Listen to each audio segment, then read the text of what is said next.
औषधांपेक्षा शक्तिशाली आहेत तुमचे विचार. हो, हे खरं आहे. तुम्ही आजारी पडल्यावर औषधांपेक्षा तुम्ही विचाराने लवकर बरे होता. म्हणजे तुम्ही जर मनाची कणखरता दाखवली तर तुम्ही कोणत्याही आजारातून लवकर बरे होता. ते कसं, हेच गुपित आजचं पुस्तक उलगडणार आहे. चला तर मग सुरू करूया. हाय, हॅलो, नमस्कार. बुकवाणी या माझ्या यूट्यूब चॅनलवर तुम्हा सर्वांचे हार्दिक स्वागत आहे. आज आपण लेखिका लुईस हे लिखित हील युअर बॉडी या पुस्तकाच्या मराठी अनुवादित पुस्तकाचे सारांश रूपी अभिवाचन करणार आहोत. चला तर ऐकूया मग. या पुस्तकातील पहिला भाग, आपली शक्ती आपल्या सध्याच्या क्षणात आहे. हो, आपली शक्ती आपल्या सध्याच्या क्षणात आहे, अगदी इथे आणि आत्ता आपल्या मनात. आपण किती काळ नकारात्मक विचार, आजारपण, वाईट नातेसंबंध, पैशाची कमतरता किंवा स्वतःचा दोष धरला आहे हे महत्त्वाचे नाही. आपण आजपासून बदलण्यास सुरुवात करू शकतो. आपण स्वीकारलेले विचार आणि आपण वारंवार वापरत असलेले शब्द आपल्या जीवनाला आणि अनुभवांना आकार देत आहेत. तरीही तो फक्त आपला भूतकाळ आहे. आपण जे विचार आणि बोलण्याचे निवडतो ते आज, आत्ता, उद्या, दुसऱ्या दिवशी, पुढच्या आठवड्यात, पुढच्या महिन्यात आणि पुढच्या वर्षी अशाच परिस्थिती निर्माण करेल. आपली शक्ती आपल्या सध्याच्या क्षणात आहे. येथूनच आपण बदल करण्यास सुरुवात करतो. आपण जुन्या वाईट गोष्टी सोडून देऊ शकतो. आत्तापासून एक छोटीशी सुरुवात देखील फरक करेल. लेखिका स्पष्ट करतात की जेव्हा आपण लहान होतो तेव्हा आपल्यामध्ये पूर्ण आनंद आणि प्रेम होते. आपल्या सर्वांना आपली किंमत माहिती होती. आपल्याला जे हवे आहे ते मागण्याची आणि आपल्या सर्व भावना उघडपणे व्यक्त करण्याची हिंमत होती. तुम्ही स्वतःवर पूर्णपणे प्रेम करत होता. तुम्हाला माहिती होते की तुम्ही पुरेसे आहात आणि तुम्ही कोण आहात याचे हेच सत्य आहे. बाकी सर्व काही तुम्ही शिकलेले किंवा शिकवलेले मूर्खपणा आहे. आपण किती वेळा म्हटले आहे की मी असाच आहे किंवा हे असेच आहे. आपण केव्हा खरोखर म्हणतो की मला जे वाटते ते माझ्यासाठी बरोबर आहे. सहसा आपण जे मानतो ते फक्त दुसऱ्याचे मत असते. ते आपण स्वीकारले आहे. ते आपल्या विश्वासाच्या इतर गोष्टींशी जुळते. जर आपल्याला लहानपणी शिकवले गेले की जग एक भयानक ठिकाण आहे तर त्या विश्वासाशी जुळणारी प्रत्येक गोष्ट आपल्यासाठी खरी होईल. उदाहरणार्थ, अनोळखी लोकांवर विश्वास ठेवू नका, लोक तुम्हाला फसवतात, इत्यादी. दुसरीकडे जर आपल्याला लहानपणी शिकवले गेले की जग हे एक सुरक्षित आणि आनंदी ठिकाण आहे तर आपण अशाच गोष्टींवर विश्वास ठेवू, जसे की प्रेम सर्वत्र आहे, लोक मैत्रीपूर्ण असतात आणि पैसा सहज येतो. आपल्या जीवनातील अनुभव आपल्या विश्वासांना प्रतिबिंबित करतात. जर आपल्याला आनंदी जीवन हवे असेल तर आपण आनंदी विचार विचारात घेतले पाहिजेत. आपण विश्वात जे काही पाठवतो ते मानसिक किंवा मौखिक त्याच रूपात आपल्याकडे परत येते. तुम्ही काय म्हणत आहात किंवा काय म्हणणार आहात ते ऐकण्यासाठी थोडा वेळ घ्या. त्याबद्दल विचार करा, नंतर बोला. जर तुम्ही स्वतःला 3 वेळा काही बोलताना ऐकले तर ते लिहून ठेवा. ते तुमच्यासाठी एक नमुना बनले आहे. आठवड्याच्या शेवटी तुम्ही बनवलेली यादी पहा आणि तुमचे शब्द तुमचे अनुभव कसे प्रतिबिंबित करतात ते तुम्हाला दिसेल. तुमचे शब्द आणि विचार बदलण्यास तयार राहा आणि तुमचे जीवन बदलताना पहा. तुमच्या जीवनावर नियंत्रण ठेवण्याचा मार्ग म्हणजे तुमच्या शब्दांच्या आणि विचारांच्या निवडीवर नियंत्रण ठेवणे. तुमच्याशिवाय दुसरे कोणीही तुमच्या मनात विचार करत नाही. म्हणून तुमच्या मनात फक्त सकारात्मक विचार ठेवा. जर तुम्ही सकारात्मक राहिलात तर तुम्हाला सकारात्मक परिणाम मिळतील, जे तुमच्यासाठी खरोखर चांगले असेल. या पुस्तकातील दुसरा भाग, मनातील विचार आपले अनुभव निर्माण करतात. चांगले आणि वाईट दोन्ही मानसिक विचार विशिष्ट पद्धतीद्वारे आपल्या आयुष्यात येतात, जे आपल्या अनुभवांना आकार देतात. आपल्या सर्वांचे अनेक पद्धतीचे विचार आहेत. जे चांगले आहेत आणि जे आपल्याला आवडतात ते सकारात्मक अनुभव निर्माण करतात. ज्यांची आपण काळजी करतो ते नकारात्मक विचार आहेत, जे अस्वस्थ, निरुपयोगी अनुभव निर्माण करतात.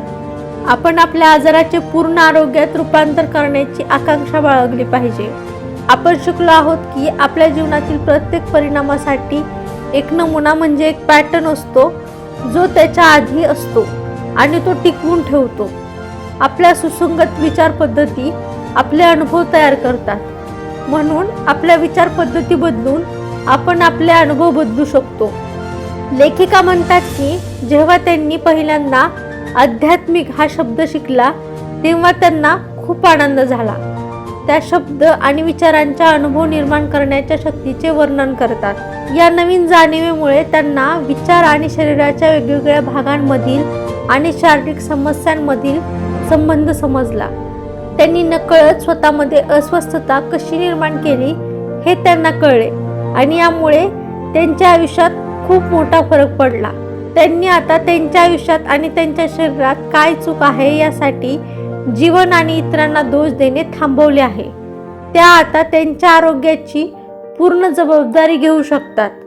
स्वतःला दोषी न मानता किंवा दोषी न वाटता त्या भविष्यात आजाराचे नमुने कसे निर्माण होऊ नयेत याचा विचार करू लागल्या. उदाहरणार्थ, लेखिकेला समजू शकले नाही की त्यांना वारंवार मान कडक होण्याचा त्रास का होत आहे.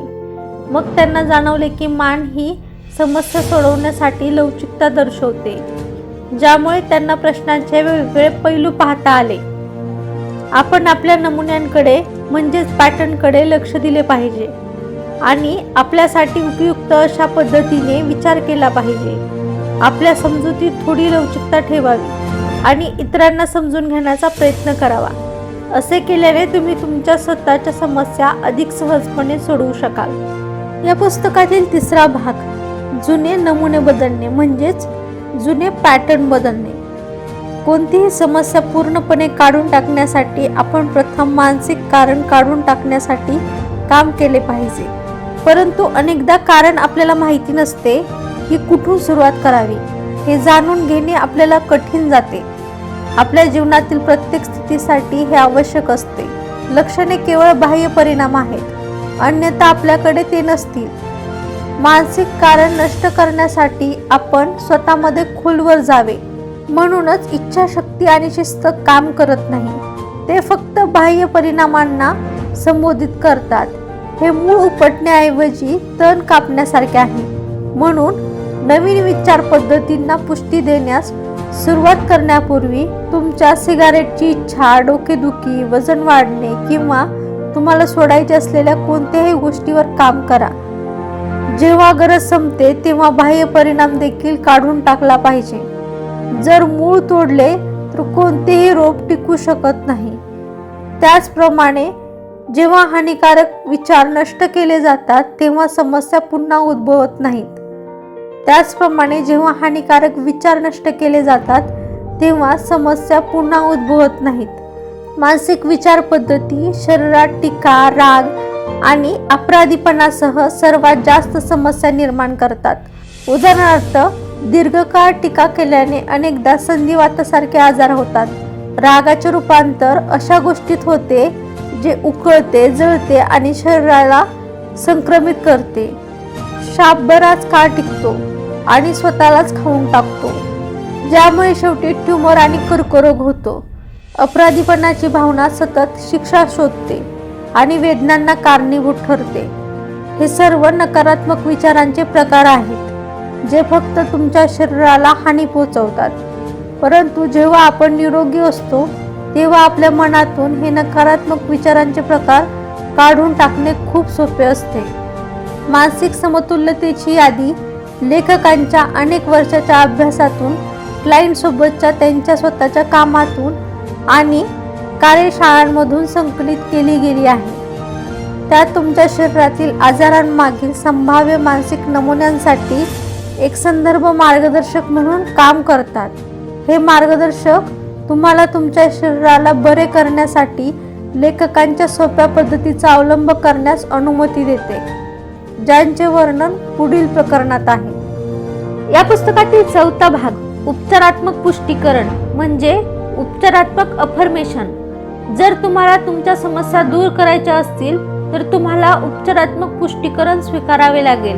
हे तुम्हाला तुमच्या समस्या मागील संभाव्य कारणे ओळखण्यास आणि त्यावर मात करण्यासाठी एक नवीन नमुना विकसित करण्यास मदत करेल.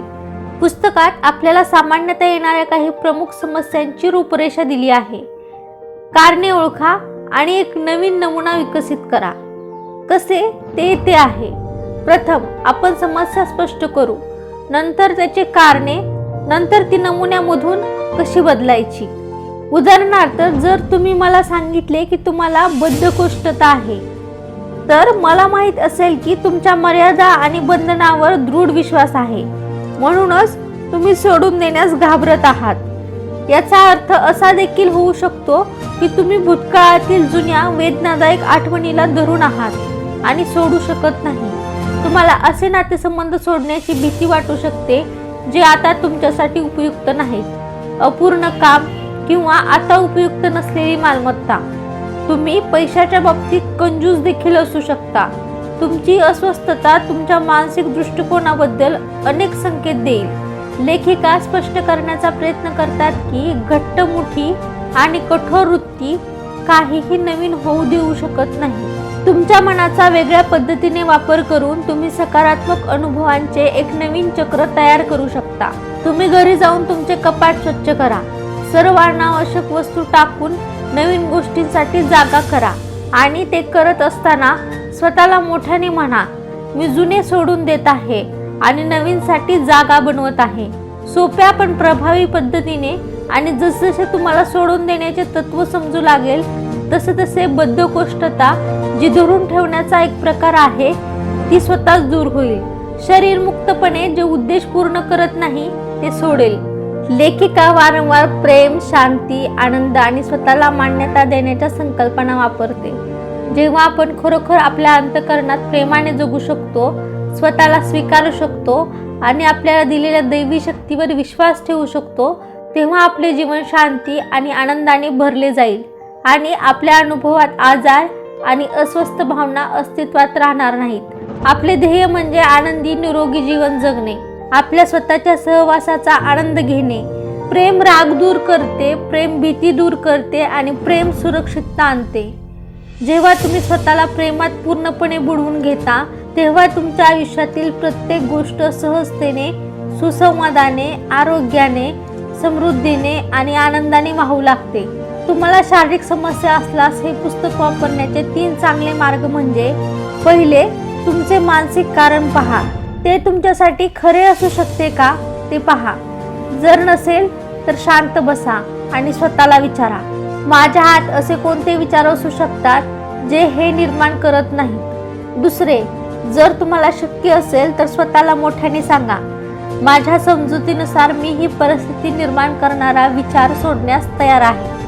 तिसरे, नवीन विचार स्वतःला अनेक वेळा सांगा. परिस्थितीबद्दल विचार करताना ह्या पायऱ्या पुन्हा पुन्हा करा. या पुस्तकातील 5वा भाग, प्रेमळ उपचार.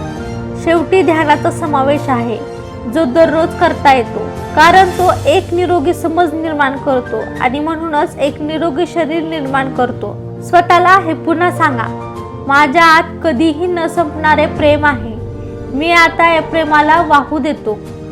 ते माझे हृदय, माझे शरीर, माझे मन, माझे समज, माझे अस्तित्व भरते आणि माझ्यापासून प्रत्येक गोष्टीत पसरते. मी ते गुणाकार केले आहे. मी जितके जास्त प्रेम वापरतो आणि देतो तितकेच ते माझ्या आत वाढते. ही माझ्या आत आनंदाची भावना आहे. मी स्वतःवर प्रेम करतो, म्हणून मी स्वतःला एक आरामदायी घर प्रदान करतो जे माझ्या सर्व गरजा पूर्ण करते आणि राहण्याचा आनंद देते.